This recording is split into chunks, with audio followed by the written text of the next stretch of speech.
happening, and someone has to stand and cut it down. So what you're doing is very good in enlightening what is happening in the Jamaican situation as it pertains to what's going on, even in that place where there is the whole thing that happened. So I really don't know how to put it more than, if politicians are in place to represent the people who should be truthful, who should be honest, who should be caring and compassionate about the people that they represent, how then do they expect people in the constituency of Jamaica as a whole to live up to the expectation of being good citizens if they are doing the wrong, if they are not setting the example, if they are propagating the lies, right? It's very sad.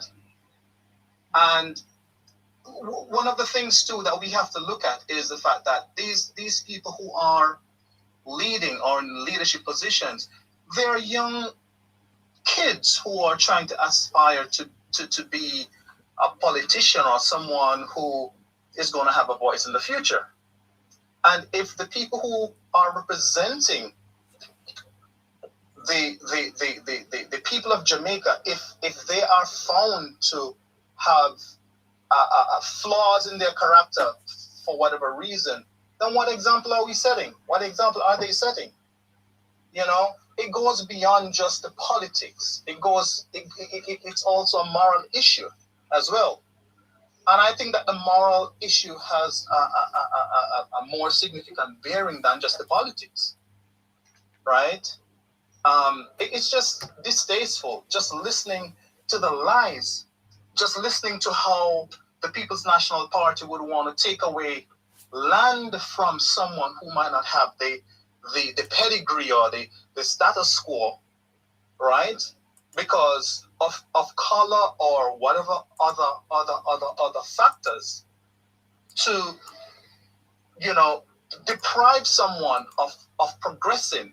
And that's one of the things that the People's National Party has been propagating. I'm so happy for social media, because I was one of those people who was in the People's National Party. My whole family, generationally, from as far as back as I can think, were from the People's National Party. But then, now the light is shed and our eyes are open to the truth. We can't go back there. Yes. There's no way we can go back there. Yes. Because if we go back there, we are regressing. We are going in a backward motion. We are not progressing. We're not trying to build Jamaica, right? The lies are so loud that it's as though it's deafening, right? And so what you do in bringing the light and the truth to us with evidence and with clarity is making a big difference in the way we view the path that Jamaica should take. But I'm saying that these people, I don't know what the vetting process is. I don't know if someone messes up in Parliament. There is a system of reward and punishment or correction in every institution that I know. Yes. So how come there are some things that are happening very blatantly in the Parliament, but then there is no kind of discipline? If we look at the attitude of Nikisha, it's very appalling how she can still get to speak and she can still get to do what she's doing without any sort of disciplinary action, right? And the propagation and the propagating of the lies need to stop. Jamaicans have woken up to the truth. We have woken up to the truth. We are not in the 80s anymore. We are seeing and understanding where the lies are and how those lies have come to try to shift our mental capacity, right? You said something earlier, and it just dawned on. It came on like a light in my head, like the way people talk about the People's National Party is having a socialist ideology. How did we not see that? Well, how did we not see that? How did we not come to understand that that was meant to keep us down, to keep one man ruling, to keep the elites, to keep those people who have the name and the color and all of that kind of thing, the aristocratic people in power, suppressing the rest of us. And so when it comes to times for the Jamaican people to make a decision on who leads, okay, we give you some rum, we give you some food, we give you some zinc, we buy you something so you can keep quiet. But then the people saw that as something good, like, wow, you care. But you care about me only when it's time for a decision to be made and when it's time to vote. But you really don't have our best interests at heart. So it is the education. One of the things I would suggest is that also in the schools in Jamaica, I went to school in Jamaica, I grew up in Jamaica and everything, is that civics should be taught in schools. Because a lot of the kids, they don't know the truth behind the history. We come up and we see, I voted for the People's National Party when I used to be PNP because my parents were. Why did I vote for the People's National Party? I don't know. I don't know. I don't know why I did it. Because everybody in my family is PNP, and that's all I knew. And the lies that, the Jamaica Labour Party, they're the ones in the gangs, and they're the ones causing the murders, and they're killing people, so they're not good. And that was what was at the back of my mind, not understanding that there was the suppression of truth. And where there is a suppression of truth, the lie is harder to correct. Yes. So what you are doing and shedding light on what's happening is such an eye-opener. It's like the light bulb of rationality and wisdom and all of those other things have now come alive. Yeah. To the point where Jamaica has become... Jamaica is more than a brand. A lot of people talk about Jamaica as a brand, but Jamaica is more than a brand. It is a place now where we can say it's almost a kind of safe haven. It's not perfect, but it has been making strides, serious strides, going in the direction where we can have a semblance of peace and prosperity. Yeah. So for that reason, I think the information needs to get out. It needs to get out. We cannot suppress the truth. And I'm so happy. I listen to your program ever so often, and it's like, it's an aha moment for me. Because the truth is really making a difference. I want to invest in my country. You are in Jamaica, sir? No, I'm not in Jamaica. I'm in the US. I'm in Atlanta. I'm flabbergasted. So with your compliments of the program, I thank my team. Yes. Let me ask you this though. The more I listen to this news story, and I listened to Ms. Burchell today suggesting that the PNP and the Labour Party are not the same. But the basis by which she makes that point is that the PNP was trying to subvert the course of justice. Don't you find that to be amazing? Oh my goodness. Well, amazing is an understatement. The truth is this, and it's very simple to me. If I acquire any sort of property, that becomes my personal right to that property. Yes. And it doesn't necessarily have to be land. It could be a car. It could be a home. It could be, whatever item that it could be an equipment. Now that becomes my personal right. The personal right that I have to that item, that equipment, that property, on the basis of my not needing that equipment or property at a specific time is my right. Yes. So if I get an equipment and I decide that, okay, well, I don't need to use this just yet. I need to put it down. Maybe I got this equipment because the deal was good. Maybe I got a piece of land because, and I hear this all the time. You see people selling cheap lands, and you can get lots of that piece of land for a good price.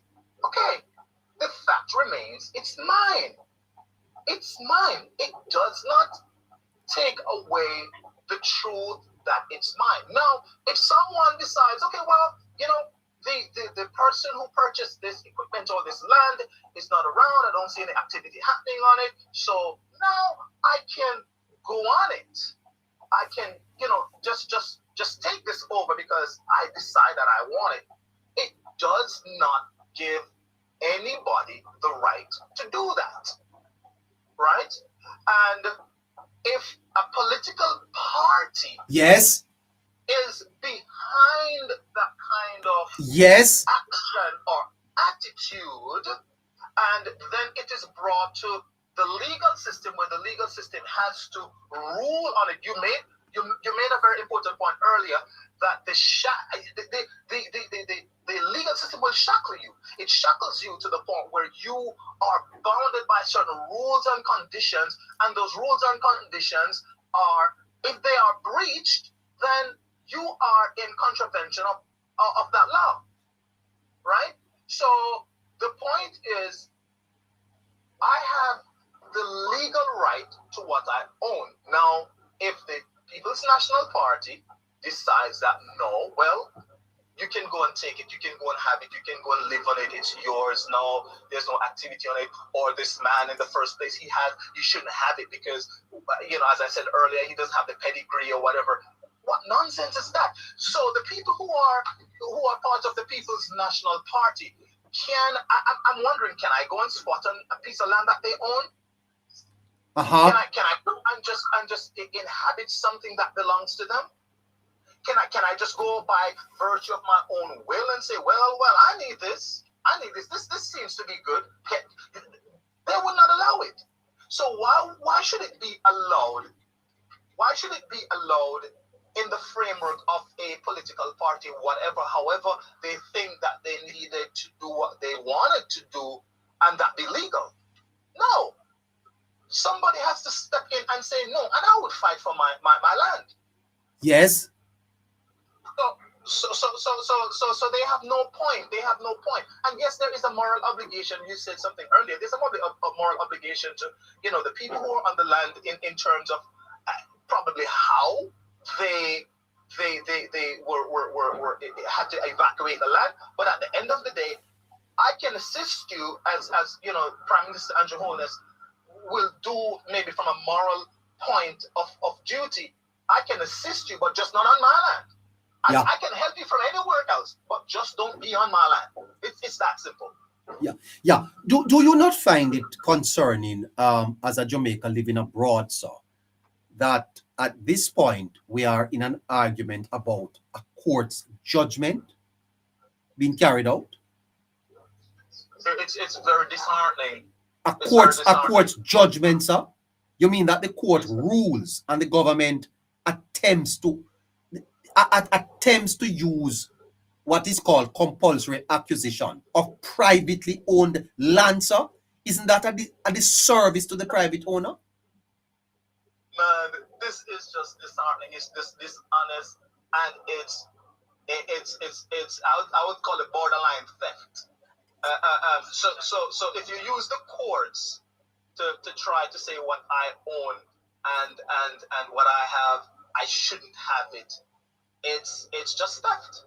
And to try to transfer the privately owned land to community members for what?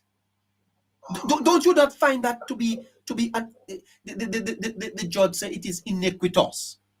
It is wrong. It's wrong. It's definitely wrong because you cannot transfer something that was not given by the owner coherently. Not because if I have to do it under duress, that's also another case by itself, because I didn't give it up freely, and if I say no, it's still not in the legal framework of the courts or any other organization to try to take it from me. It's mine. I paid for it. Yeah, the value the value of the land, my understanding, sir, is $2 billion. $2 billion worth of property. Billion with a B. B, wow. Yeah. And the government of Jamaica is trying to take it away from the person and give it to community residents. Because what? Some would ask, is it because you get votes out of there?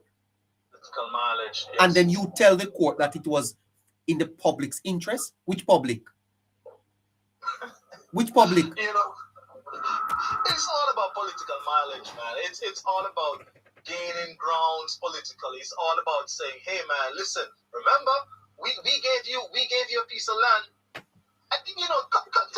so now I am obliged to vote for you. I'm obliged to supporting you, because guess what?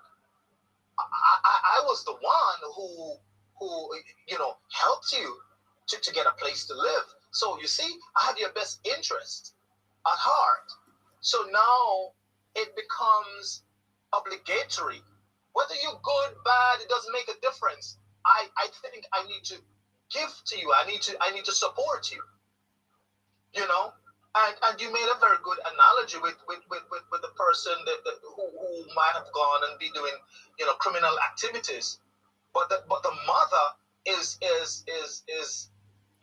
receiving some benefit. Yeah.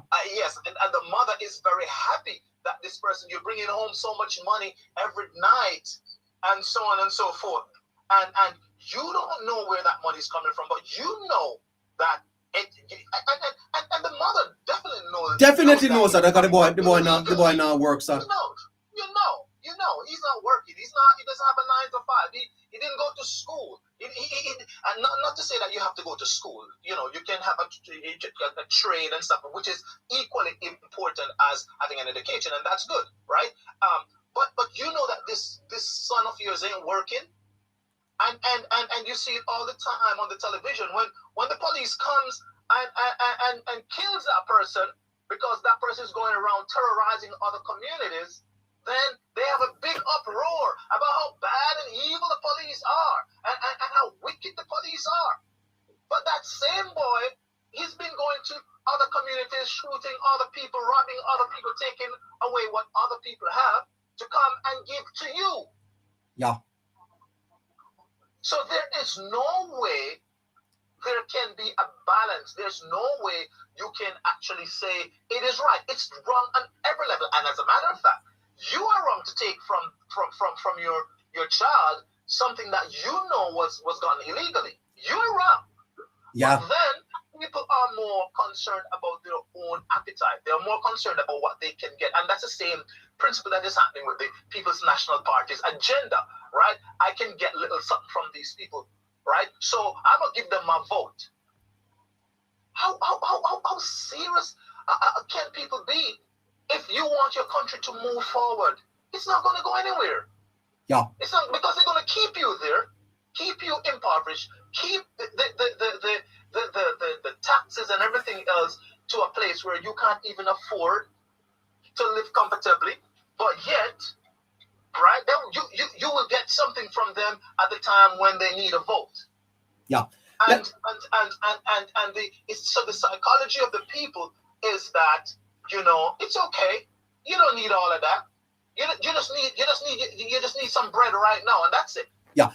Sir, as someone in the diaspora, how is the connection back home? Are you feeling a sense of optimism with where your country is going, and are you concerned about the type of political one-upmanship that is currently existing on the island? I must tell you that the diaspora is a very powerful group.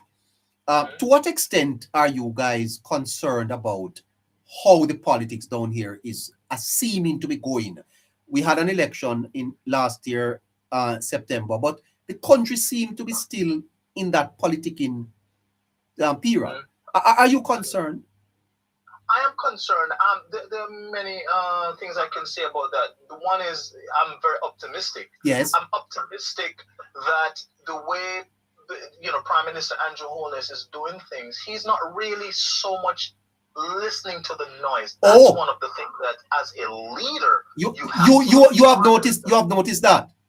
I noticed that. I noticed he's kind of silent when it comes to things that really doesn't need to be addressed. Especially if a topic is just hot from the press and all of this thing. I was listening to the whole thing with Isaac Buchanan and all these other issues. Nikisha Burchell, she's been in the news too for her craziness and how she behaves in Parliament and Damien Crawford and all that. So we see what's going on. And that it goes back to what I said earlier, that how do you get information out of Jamaica? What are the sources you guys are using? Sources are the podcast, social media. You guys are doing a phenomenal job. This is one of the things that people don't understand in Jamaica. People who live in Jamaica, they think that, okay, I'm just in Jamaica and I'm just doing something to bring information, and you just think it's generic. And so no, it's a powerful tool. Yes. What you guys are using, it's so powerful. It is enlightening the darkness that we were living in. Are you saying that the people in the diaspora are listening to these podcasts? We are listening to a podcast. We are listening. We are following closely. And it gives us a sense of optimism. Let me tell you, when I left Jamaica, I never really left Jamaica with an intention to really come back to Jamaica like that. Oh, yes. I visit and so, but now I'm thinking, Lord. You are thinking about coming back home? I'm thinking about investing at some point, yes. But especially in terms of investing. Would you want to tell me, you're a teacher, sir? Oh my God. I used to teach, but I've been in the classroom. I actually went to Bethlehem Teachers College and so on. So I understand the system in Jamaica and stuff, right? And as you asked earlier, going back to that point, I'm very optimistic about what Jamaica has to offer. Let me tell you something. Yes. Jamaica in America, because I'm in the US, Jamaica is respected. Hold on. Respected? Jamaica is respected. I'm not just talking from Jamaica has always been a brand. With all of the names and the talents we got, the Usain Bolts and the Bob Marleys and the Marcus Garveys and so on. But Jamaica, when Andrew Holness, when the Prime Minister comes to any meeting or any kind of governmental duties here, people respect the Jamaica brand. I am telling you. What you saying to me? It's not like I was some years ago. So and you are saying to me that when going in a way. When you left, Jamaica never had that respect? Yes. No? No? Jamaica never had that respect. Jamaica was always a brand, don't get me wrong. Yes, it was always a brand. Jamaica always had that kind of reggae vibes and all of that going for it. Yeah, the Bob Marley, it started to get a little bit more prominent with the Usain Bolt and Shelley and Fraser, and so on. But now what the Prime Minister is doing, listen. Oh my God. Creating the infrastructure and changing the game. Listen, man. That man is so respected. You don't pay attention to what the PNP is saying. Right? They are, it's like a drowning man catching after a straw, right? It's like a drowning man catching after a straw. But I'm telling you that the statesmanship of Prime Minister Andrew Holness is second to none. I'm telling you. Oh boy. I know there are people from different parts of the world, like African nations that They are blogging about Jamaica. Like, I'm like, but these people are from Nairobi or Kenya. Oh, what a rock stone you're saying to me, sir. And they're talking about Jamaica. Yes. Yes. Because Jamaica is a brand that I'm telling you, I'm not saying Jamaica is perfect, but I'm telling you, the way Dr. Andrew Holness is pushing, and the way Jamaica is going, it is very, very solid in the minds of people. In the diaspora, and you said earlier that you when you left, you were not thinking of returning home to live, but now you are. Of course. You are, sir. Of course. Of course. Of course. Because Jamaica has a lot more to offer in terms of even when I look at the crime rate and stuff like that. I'm not saying everything is perfect. Don't get me wrong. Yes. Don't get me wrong. Because everywhere you go, there will always be some a form of work to be done. Whether it is going to be in the criminal justice system, whether it's education, whether it is healthcare, there is going to be work to be done. Say in America there is work to be done, to be honest. But the truth is, Jamaica is on an upward trajectory. Jamaica is doing better. Jamaica is looking better. Jamaica is gaining grounds. Jamaica is going from strength to strength. Jamaica is having a seat at the table. Jamaica is having a talk. Their voice. People now listen. Like, okay, let's hear what the Prime Minister say. Oh, let's. Oh, you're from Jamaica. Hey, listen, even here, I'm at some places and people are like, you're from Jamaica? It's such a big thing.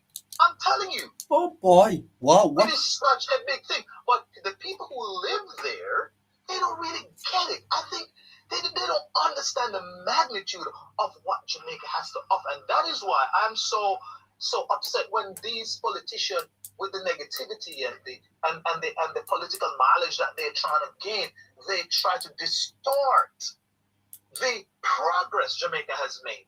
They try to distort where Jamaica is going. They try to distort the truth. You understand? And that is the biggest problem. But you guys are doing an excellent job. You guys are doing a fantastic job. And you have to continue. I'm telling you all, you have to continue. Do not allow anybody to allow you guys to change course. Because there are going to be the naysayers. There are going to be those people that do not agree or appreciate what you do.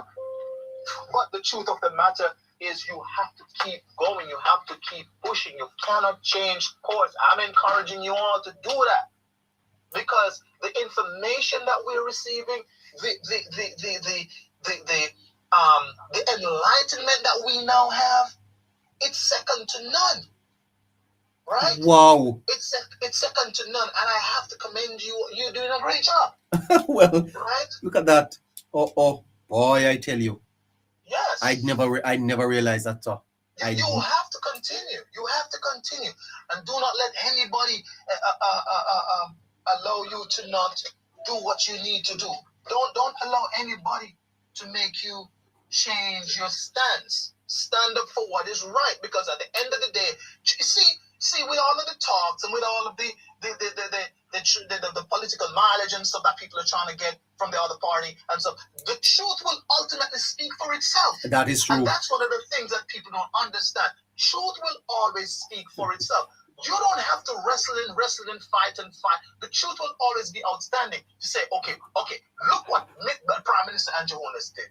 Look what he did. Yes. Look what he did. Right? Look at the thing. And then we have the documentation from the videos. We have the documentation from the speeches. We have the documentation from the ribbon cutting. We have the documentation from the residents and the people who have gotten the assistance. Yes. You understand? We have the documentation of the roads. We have the documentation of the hospital reformation and the rebuilding and the development. We have the documentation. So that will speak louder than the ray, the rah-rah that those people are talking. You understand? And sometimes we can get emotional about these things and we're like, I don't know, shut up, because that's a lie, that's a lie. But truth will always speak. Truth will always stand on its own. Yes. And from where you sit, sir, what are the views of the people in the diaspora about the leader of the opposition? Mark. Okay, so the view, the general view, because other people in the diaspora will also be partisan to the PNP, right? But the general overall view is that Dr. Andrew Holness is doing a great job, and that the People's National Party, the leader of the People's National Party, we think the overall view, the general view is that he's not really fit. Oh, that is what hold on. That is what the people in the diaspora are saying. He's not fit. The overall view, yes, sir. The overall view is that Mark Golding is not fit to be the leader of Jamaica. What you saying to me? Overall view, of course. Oh God. Of course. It's not. It's the whole psychological, psychosocial attitude. He's not really fit for leading Jamaica. I can't speak for everybody, but I'm just talking about giving an overall, general consensus. Because you're still going to have people that will support Mark Golding. But the truth is, where he stands, from where he stands, and from where he governs at least. Because look at the faction in the People's National Party. If you tell me that you're a great leader, but there's faction and you can't correct the faction in your own party, then are you fit for governance and governing a country? What are you going to let slide? What are you going to let be pushed under the table? What are you going to be pushing under the rug that nobody can talk to you about? What else? And you are saying that apart from the partisans, you'll have those on either side. But you find that the people in the diaspora are generally supportive of the government and feel that Golding already. Yes. Oh God. The general consensus is going to be for the government. Because let me tell you this, sir. Yes, tell me. It does not matter what political party affiliation you have. When you come to America, yes, and you see that your country stands out, yes, know the benefit of whatever is happening in the country. You feel yes. Benefits you. Yes. You feed into that. So whether you're JLP, listen, if I go somewhere and someone says, you're from Jamaica, I say, yeah, I'm from Jamaica. And they go, oh my God, I like Jamaica. Oh man, I like your country. Whether I'm a PNP or JLP, that sentiment is good enough for me. Oh, so the positive, yes. Hold on, you're making a very good point, sir. It's a powerful point. What you are saying is that people in the diaspora, their sense of value and esteem is lifted by the positives coming out of their country. In the same way, if things were negative here, Jamaicans abroad would feel bad about it. And it doesn't matter what political party you support. It does not. Because you see, I used to be in the UK and Jamaica used to get a bad rap. I ain't gonna lie. They used to have this thing, they call us Yardi. When someone calls you Yardi in the UK, it's not a good thing, right? But now it moves from Yardi to Jamaicans. Oh you my. Understand? They're not calling you Yardi again, they're calling you Jamaican. Yes. So it moved from Yardi to Jamaicans, right? Because what Jamaica has to offer, what Jamaica is doing is beautiful. And it's working for the benefit of everybody. So when Jamaica gets the accolade here, right? It don't matter what party you're from. You are just Jamaica, right? So the fact that you're Jamaican, it means that wow. Yeah, and I'm not saying that everything is perfect. Don't get me wrong. Not at all. No country in the world. Jamaica's 100% and doesn't need any work. That's not what I'm freedom's sake, because we still need to do work, of course. But where it is going is where we are not. Where it is going is where we've gone past, where we've been. We're moving forward. We're going upward. We are making strides, right? And the strides that we are making is creating change in the minds of people. And once the country creates change in the mind of people, people are going to be more comfortable about their country. I am telling you, I am so proud of my country now. I can't believe that I'm not in Jamaica. Seriously. Oh my God. What you saying to me? I am telling you. I am telling you. Oh. Jamaica is a beautiful place. But people who listen, man, listen. When you look at there are people here in America. Don't get me wrong. There are people here in America who are migrating, who are leaving, want to come and live over the live. I said LIVE, live in Jamaica. From America, sir? I'm not. I'm telling. Yes, from the U.S. United States citizens. From the United States of America citizens. I've had someone who asked me from another state, called me, I'm in the state of Georgia, called me and asked me, what does it take to get a Jamaican passport? Because they want to go to Jamaica and they literally want to go to the University of one in Mandeville, the Northern Caribbean University in Jamaica, from the US, from the United States. What a shocking revelation. What is happening here is that Jamaica is shedding a positive light on the rest of the world. And I really appreciate how the Prime Minister is dealing with whatever is happening in a very stately way, in a way that is diplomatic, right? Very diplomatic. There's some things I think he needs to answer, to be honest, when it comes to my emotional intellect. Like, yeah, he needs to address that. But then, I see him at meetings, and there might be people from the People's National Party in some of those meetings, and he'll say something like, my very good friend, so and so and so and so, and I'm like, okay, then that's very diplomatic right there. Because he knows that these people, I think they were having a demonstration in Kingston and something like that. And the people who were conducting the demonstration, or something of that effect, I can't remember exactly what it was. There was a ceremony like the day after or 2 days or something like that.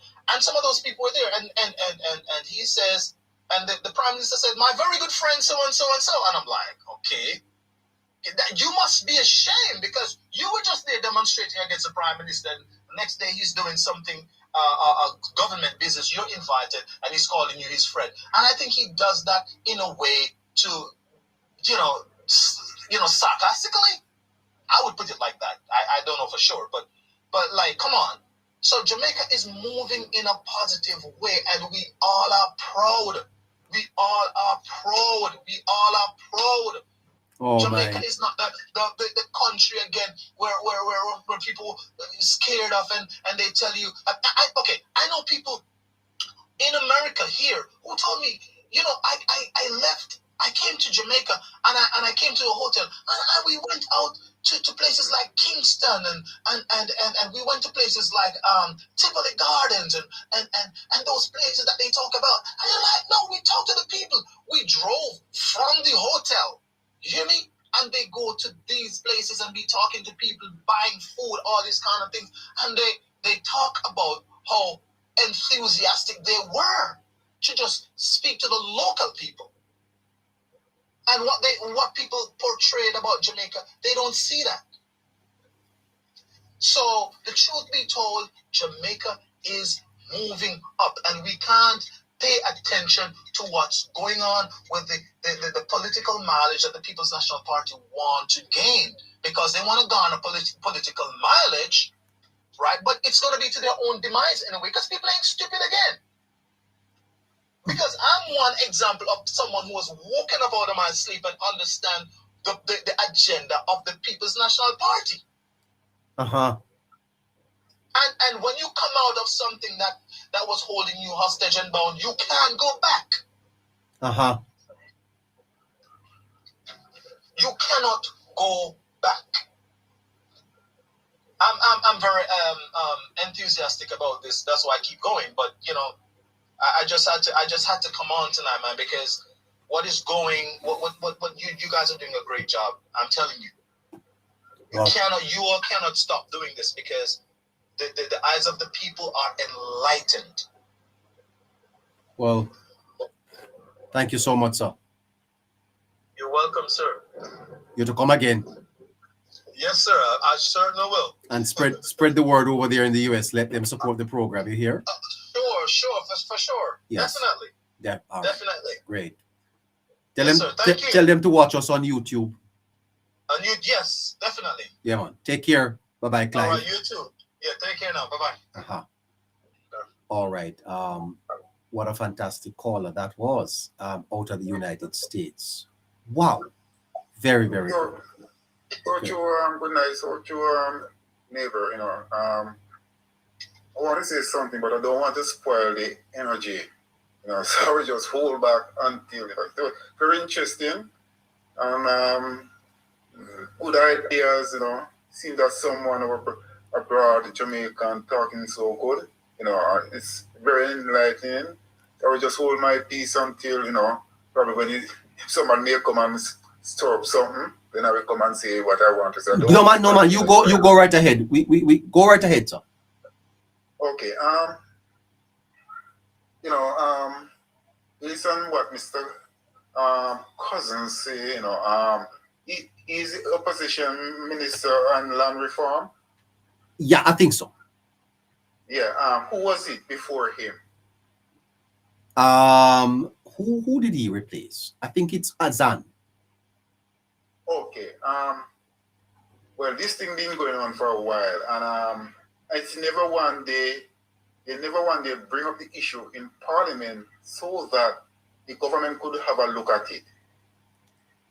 Uh-huh. You know, I'm saying that, you know, what they're trying to do is shift the problem from themselves to the government and say, it is your baby now. You deal it, you close it, you address it, you school it. You understand?